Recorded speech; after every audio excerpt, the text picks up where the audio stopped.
Es la joya más grande de López Obrador. ¿Por qué? Porque él dice una mentira y utiliza un simbolismo como el avión, Benito Juárez, los conservadores, y todo eso llega a estos lugares de Chiapas, que tiene un alargamiento político. Y desafortunadamente y no un nivel de ignorancia muy alto. Y no les llega con esto no quiero que suene peyorativo, sino que pues aceptémoslo, la educación nunca ha sido prioridad para ningún gobierno de este país. El presidente o desde el gobierno, desde el poder, se señalaba a alguien y ese alguien se hacía chiquito y casi que se le acaba casi la encuesta a favor de lo que sigue sucediendo, pero ya hay medios independientes, lo que está sucediendo en Latinos, ¿no? Y periodistas que se unen, ya hay hasta libros de coautorías de 7, 8, 9, 10. Estuvo Sandra Romandía la semana pasada y ella ha escrito 3 en coautoría con otros 8 periodistas. ¿Qué sientes después de 4 años y casi medio de este fallidísimo gobierno? Vas a decir que estoy loca, pero yo creo que México lo necesitaba.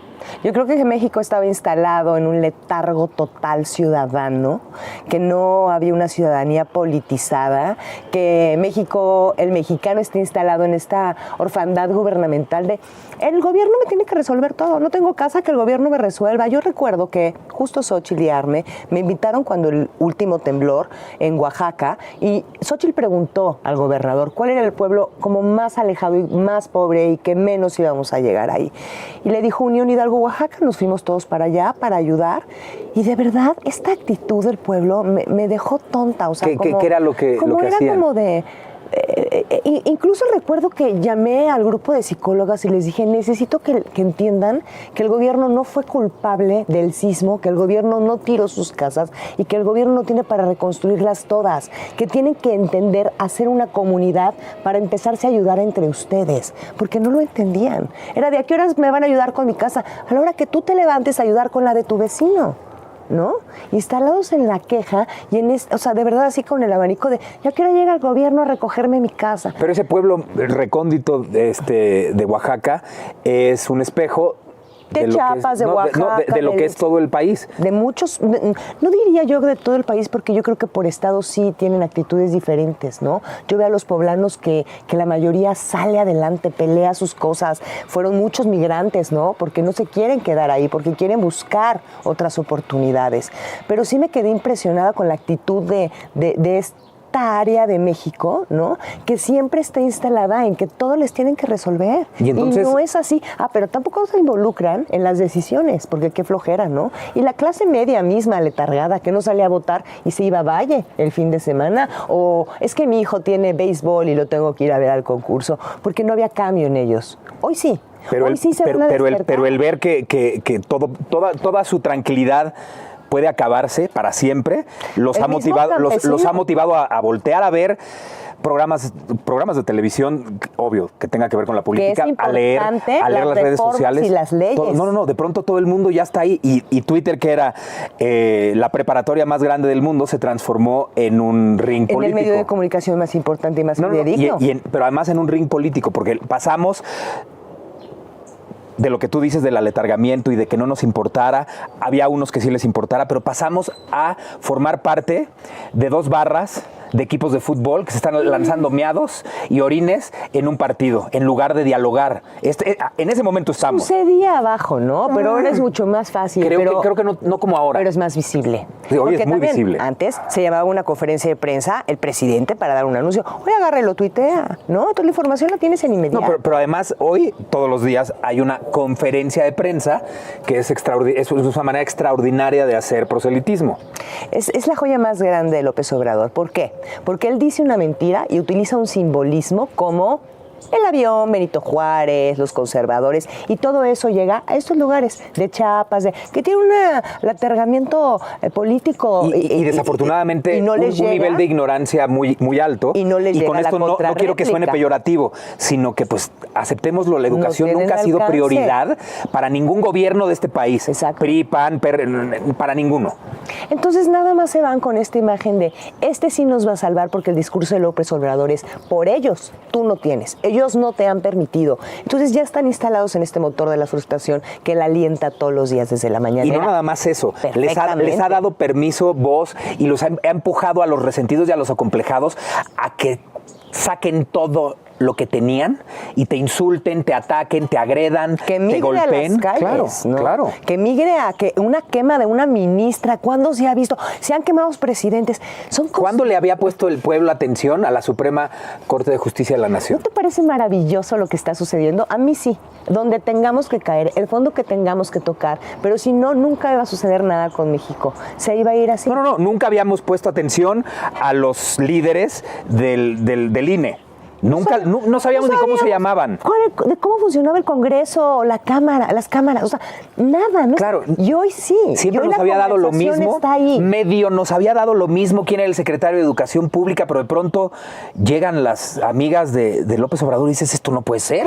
Me está afectando a mí personalmente, ¿no? Porque así hace el mexicano. Si no le afecta en persona, le vale lo que esté sucediendo. Pero como todo le está afectando, y también a los campesinos, ¿eh? O sea, el frijol con gorgojo, el que mucha ayuda, pero la canasta básica no te alcance, los feminicidios, la inseguridad en sus pueblos, como quieras. O sea, esas bases les van a decir sí, pero a la hora de la hora, pero además me encanta cómo esto hablas de los símbolos y también habla de personajes, ¿no? Yo siempre he creído, y lo digo constantemente, que la razón por la que López Obrador a sus contrarios les llama conservadores es porque él tiene esta necesidad de ser Benito Juárez, claro, ¿no? Y entonces él se siente liberal y cree que estamos en la época de la Reforma y sus contrincantes, sus rivales, sus enemigos son los conservadores. Entonces, tenía muchas ganas de decir esa palabra para sentirse Benito Juárez. Pero también... y el viento de Juárez en contra, ¿no? Todos los conservadores son su viento en contra. ¿Sí? O sea, él de verdad es un simbolismo puro y juega con ello y sabe muy bien hacia dónde mandar su discurso, porque en ese discurso no llega la contrarréplica, no llega la verdad, no llega el fake news, ¿no? Pero también creo que en este ejercicio de dictar para dónde vamos, ¿no? Creo que también se ha equivocado mucho y ha sido muy evidente la manera en la que se ha equivocado, confundido y mentido. Porque cuando él dijo que abrácense, no pasa nada, hay más de 800,000 muertos por la pandemia y mucha gente vivió en carne propia que su mamá, su tía o la vecina se cayó muerta fuera del hospital porque no había para atenderlas.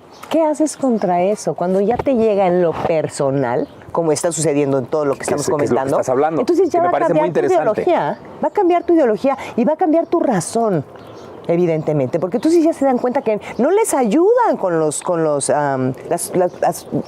dineros, los sobres o las ayudas, válgame la redundancia, que les dan. Si le aumentan la inflación, si no tienen servicios sociales, si no tienen seguridad, ¿de qué te sirve que te den 2,000 pesos al bimestre? Sí, pero este discurso de yo soy bueno y yo nunca he sido deshonesto, y de pronto empiezan a destapar la cloaca y ves que él puso una unidad de terapia intensiva en Palacio, pero además su hijo fue atendido y le dieron Remdesivir, que era una medicina que todavía la COFEPRIS no había aceptado, pero además usó al ejército como si fueran sus empleados domésticos, y todo esto a la gente que no le importaba ya le empieza a importar. Porque además, no sé si le llegue a importar. Te voy a decir que le afecta. Me está diciendo que ya no hay privilegios y él me mintió y sí hay un privilegio para él. Pero como lo tienen como mesías, no les importa que él tenga privilegios. Esa es una verdad.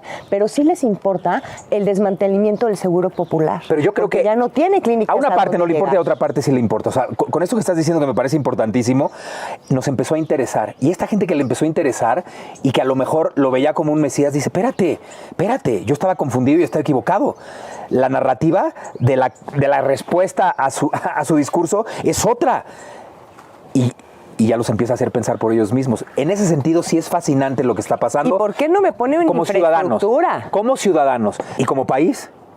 También me encanta lo que está sucediendo. Empezamos a ver gremios que se unen, ¿no? Antes, híjole, el presidente o desde el gobierno, desde el poder, se señalaba a alguien y ese alguien se hacía chiquito y casi que acaba casi la encuesta a favor de lo que sigue sucediendo. Pero hoy hay medios independientes, lo que está sucediendo en Latinos, ¿no? No, y periodistas que se unen. Ya hay hasta libros de coautorías de 7, 8, 9, 10. Estuvo Sandra Romandía la semana pasada y ella ha escrito 3 en coautoría con otros 8 periodistas. Y aparte hacen investigaciones en coautoría, por ejemplo, MX con Pájaro Político. Y eso está maravilloso porque están empezando, es como cuando una empresa, ¿no? Es mejor tener 10 socios que tener 2 socios, porque no se van a meter con 2 socios, se van a meter con 10 socios. empleos. Y eso es lo que está empezando a pasar con el gremio periodístico, con el gremio médico, ¿no? De salud. Están hartos y se están empezando a juntar para alzar la voz, porque uno alzaba la voz y lo corrían, pero ahora se juntan y salen y dicen. El mismo pero la economía, la cantidad de más pobres en este país, eso no está divertido, eso pues no me gusta. Está divertido. Eso no puede decir que nos guste. Pero es lo que te digo, o sea, hay un costo que pagar para este despertar ciudadano. Y Héctor, el que fuera, el fondo que tuviéramos que tocar, porque si no nos íbamos a quedar aquí detenidos toda la vida en la queja. Y tenemos que entender que estamos aquí por no responsabilizarnos como ciudadanos, por no observar y por no exigir y por no decidir y elegir quién queremos que lleve nuestra cuenta de banco, porque el 30% mínimo de nuestro, o sea, al tope, por lo menos de nuestros impuestos, van para allá. ¿Por qué no vas a vigilar el 30% de tu dinero?